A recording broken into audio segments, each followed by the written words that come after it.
+1 +2 എക്സാമിന് ശേഷം ഇനി എന്ത് ചെയ്യണം, ഏത് കോഴ്സ് എടുത്ത് പഠിക്കണം, ഏതൊക്കെ കോമ്പറ്റേറ്റീവ് എക്സാം എഴുതണം. സോ ഇങ്ങനെ ഒരുപാട് പിള്ളേർക്ക് കൺഫ്യൂഷൻ ഉണ്ടാവാറുണ്ട്, ഒരുപാട് കുട്ടികൾക്ക് ഡൗട്ട്സ് ഉണ്ടാവാറുണ്ട്. ഒരുപാട് എക്സാമിനെ കുറിച്ച് നിങ്ങൾ കേട്ടിട്ടുണ്ടാവും, ലൈക്ക് JEE, നീറ്റ്, കീം, നാറ്റ, അങ്ങനെ പലതരം കോമ്പറ്റേറ്റീവ് എക്സാമിനെ കുറിച്ച് ഇവർ കേട്ടിട്ടുണ്ടാവും. അതിൽ KEAM, Kerala engineering architect and medical.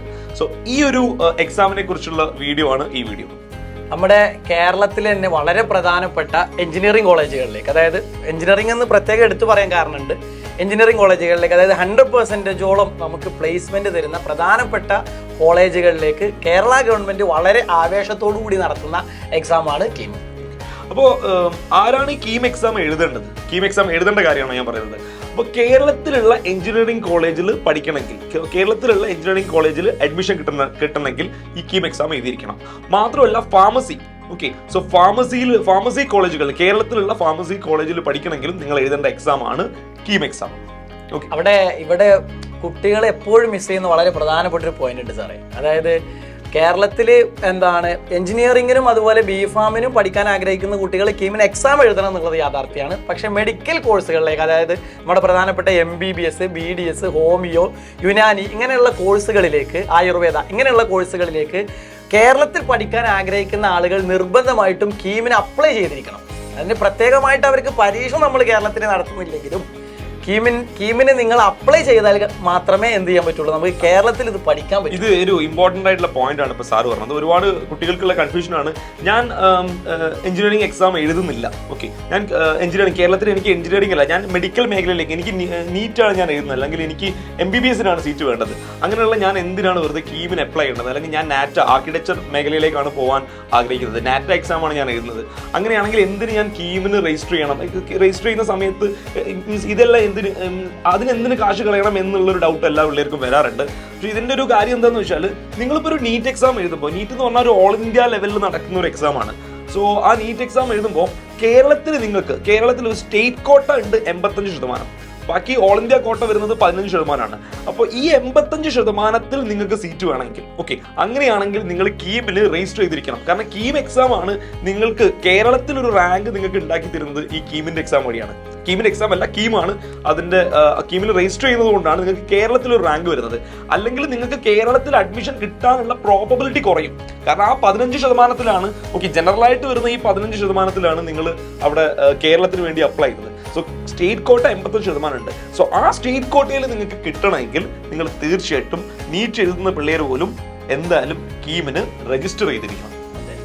അതായത് കേരളത്തിൽ പഠിക്കുന്ന 99% കുട്ടികളും കേരളത്തിൽ തന്നെ പഠിക്കണം എന്ന് ആഗ്രഹിക്കുന്നവരായിരിക്കും. അപ്പൊ തീർച്ചയായിട്ടും എല്ലാവരും നിർബന്ധമായിട്ടും കീമിന് എന്ത് ചെയ്തിരിക്കണം, അപ്ലൈ ചെയ്തിരിക്കണം. പിന്നെ നിങ്ങൾ നീറ്റ് എക്സാം എഴുതി കഴിഞ്ഞതിന് ശേഷം അതിന്റെ മാർക്ക് നമ്മൾ നോട്ടിഫിക്കേഷൻ വരുന്നതിനനുസരിച്ച്, എൻട്രൻസ് കമ്മീഷണർ നോട്ടിഫിക്കേഷൻ വരുന്നതിനനുസരിച്ച് അത് ലിങ്ക് ചെയ്ത് അവർ ആ ഡാറ്റാബേസിൽ നിന്നും മാർക്ക് കളക്ട് ചെയ്തിട്ടാണ് റാങ്ക് ലിസ്റ്റ് ഒക്കെ പബ്ലിഷ് ചെയ്യുക. അത് വേറെ വിഷയമാണ്. ഓക്കെ, എന്തായാലും കീമിന് നിർബന്ധമായിട്ടും അപ്ലൈ ചെയ്തിരിക്കണം. പിന്നെ ഈ എക്സാമിനേഷന്റെ ഒരു എലിജിബിലിറ്റി, നിങ്ങൾക്ക് ഫിസിക്സ്, കെമിസ്ട്രി, മാത്സ് ഈ മൂന്നെണ്ണത്തിന് total 45% mark, okay, aggregate 45% mark ഉണ്ടായിരിക്കണം. സോ അങ്ങനെയുള്ള കുട്ടികൾക്ക് മാത്രമേ കീം എക്സാമിന് നിങ്ങൾക്ക് ജനറൽ അങ്ങനെയുള്ള കുട്ടികൾക്ക് മാത്രമേ കീം എക്സാം നിങ്ങൾക്ക് എഴുതാൻ വേണ്ടി പറ്റുള്ളൂ. കീമുമായി ബന്ധപ്പെട്ട് ഈ വർഷത്തെ വളരെ പ്രധാനപ്പെട്ട ഒരു അപ്ഡേറ്റ് എന്നുള്ളത്, ഇതുവരെ നമുക്ക് പെൻ ആൻഡ് പേപ്പർ മോഡായിരുന്ന എക്സാം, പക്ഷേ ഈ വർഷം മുതൽ അത് CBT ആയിട്ടുണ്ട്.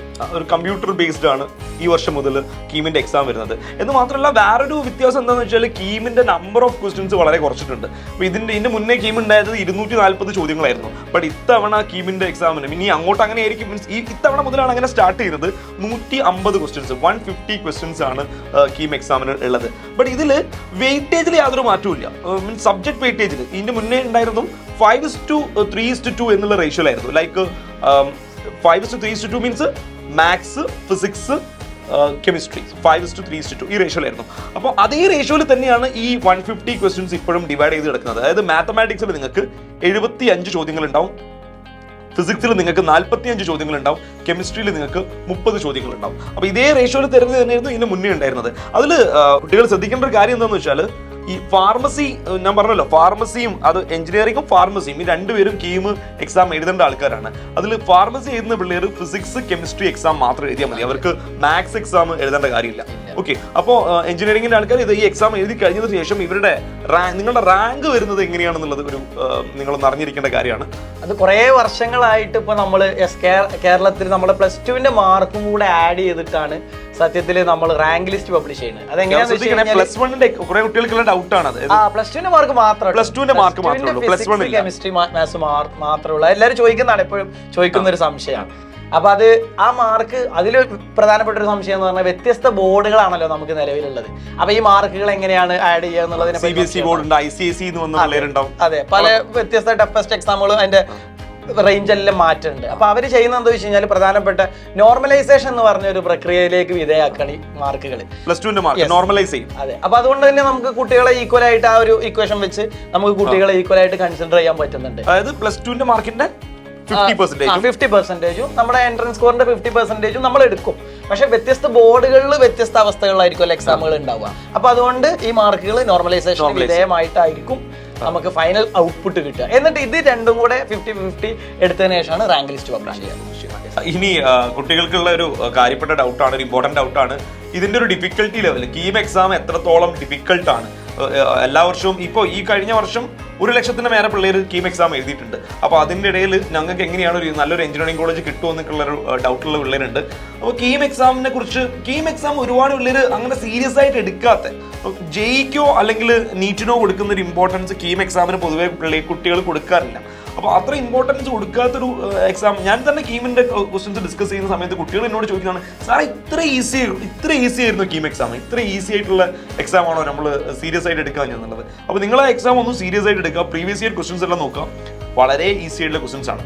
പക്ഷേ ഇതിന്റെ സമയപരിധി എന്ന് പറഞ്ഞാൽ ഭയങ്കര ഇമ്പോർട്ടൻ്റ് ആണ്. വളരെ കുറഞ്ഞ സമയത്തിൽ, ഓക്കെ, 1 മിനിറ്റിനുള്ളിൽ നിങ്ങൾക്ക് ഒരു ചോദ്യങ്ങൾ ചെയ്യാൻ വേണ്ടി പറ്റണം എന്നുള്ളതാണ് ആ കീം എക്സാമിന്റെ ഇമ്പോർട്ടൻ്റ് ആയിട്ടുള്ള ഒരു കാര്യം. സോ അങ്ങനെ ചെയ്യാൻ നിങ്ങൾ പ്രാക്ടീസ് ചെയ്യുകയാണെങ്കിൽ ചിലപ്പോൾ അതിന് വേണ്ടി ഒരുപാട് ഷോർട്ട് കട്ട്സ് എടുക്കേണ്ടി വരും. പിന്നെ NCERT കുറച്ചും കൂടി ഡെപ്ത് ആയിട്ട് പഠിക്കേണ്ടി വരും. ബോർഡ് എക്സാം മുന്നിൽ വെച്ച് പഠിക്കുന്നതിനേക്കാൾ കുറച്ചും കൂടി ഇതേപോലത്തെ ബോർഡ് എക്സാമിന്റെ ചോദ്യങ്ങളെല്ലാം നിങ്ങൾ ചെയ്ത് കഴിഞ്ഞു. ഒരു NCERT ഒരു ചാപ്റ്റർ നിങ്ങൾ കഴിഞ്ഞു, പ്രീവിയസ് ഇയർ ബോർഡ് എക്സാം ചെയ്ത് കഴിഞ്ഞാൽ പിന്നെ അടുത്തത് നിങ്ങൾ കീമിന്റെ ക്വസ്റ്റ്യൻസും കൂടി ചെയ്യും. സോ അതും കൂടി ചെയ്യുകയാണെങ്കിൽ അപ്പോൾ ആ ഒരു പ്രാക്ടീസ് വരും. ഈ ഒരു മൾട്ടിപ്പിൾ ചോയ്സ് ക്വസ്റ്റ്യൻസ് ചെയ്തിട്ടുള്ളൊരു പ്രാക്ടീസ് ഉണ്ട്. അതേപോലെ തന്നെ ഒരുപാട് ചാപ്റ്റേഴ്സ് ഒരുമിച്ച് വരുമ്പോഴുള്ള ഒരു കൺഫ്യൂഷനും ഉണ്ടാവും. ഒരു ചാപ്റ്ററിലെ ക്വസ്റ്റ്യൻസ് തന്നെ നിങ്ങൾ എടുത്ത് ചെയ്ത് നോക്കുമ്പോൾ നിങ്ങൾക്ക് വളരെ എളുപ്പമായിട്ട് തോന്നും. ഇപ്പോൾ നിങ്ങൾ സർക്കിൾസ് അല്ലെങ്കിൽ കോണിക് സെക്ഷൻസ് ചെയ്തുകൊണ്ടിരിക്കുന്നു, അപ്പോൾ അതിൻ്റെ ഇടയിൽ കൂടെ നിങ്ങൾ ലിമിറ്റ്സിൽ ഒരു ക്വസ്റ്റ്യൻ ചെയ്യുന്നു, പിന്നെ അതിൻ്റെ ഇടയിൽ കൂടെ നിങ്ങൾ ഫംഗ്ഷനിൽ ഒരു ക്വസ്റ്റ്യൻ ചെയ്യുന്നു. ഇങ്ങനെ മാറി സ്വിച്ച് ചെയ്യാൻ എക്സാം ഹാളിൽ നിന്നാണ് നിങ്ങൾ ആദ്യമായിട്ട് അത് ചെയ്യുന്നതെങ്കിൽ തീർച്ചയായിട്ടും ഒരു ഡിലേ ഉണ്ടാവും. ആ ഒരു പ്രശ്നം കാരണമാണ് കീമിന് റാങ്ക് കുട്ടികൾക്ക് പുറകോട്ട് പോകുന്നത്. അപ്പോൾ ഇനി അങ്ങോട്ട് നിങ്ങൾ ഇനി ഏഗന്റെ ലൈവ് ക്ലാസ്സുകളുണ്ട്.